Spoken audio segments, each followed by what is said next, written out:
సమాజంలో ప్రతి పౌరుడికి న్యాయంగా కూడా విలువలు అందాలని చెప్పి హైకోర్టు న్యాయమూర్తి జస్టిస్ కె లక్ష్మణ్ అన్నారు. పెద్దపల్లి జిల్లాలో నూతన సివిల్ జడ్జి కోర్టు ప్రారంభించారు న్యాయమూర్తి. అనంతరం ఓదెల మల్లికార్జున స్వామి ఆలయంలో ప్రత్యేక పూజలు నిర్వహించారు. న్యాయ వ్యవస్థపై ప్రజలకు ఉన్న నమ్మకాన్ని నిలబెట్టేలా కృషి చేయాలని న్యాయవాదులకు సూచించారు.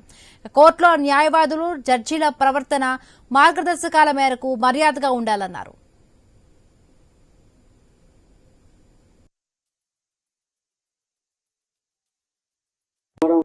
ఎక్కడైతే 500 అండ్ అబోవ్ 500 కేసెస్ ఉంటే మనం ఒక కొత్త కోర్టు ఓపెన్ చేసుకొని ఇనాగ్రేట్ చేయడానికి అవకాశం ఉంటుంది. అది justice at your door step అని, కక్షిదారుడి దగ్గరికి న్యాయం వెళ్ళడం అనేది concept, object of inaugurating new court.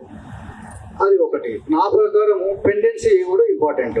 ఒక్క హైకోర్టులోనే 2,36,000 కేసులు పెండింగ్లు ఉన్నాయి. 2,36,000 is the pendency. Every stakeholder is responsible. కాబట్టి అందరం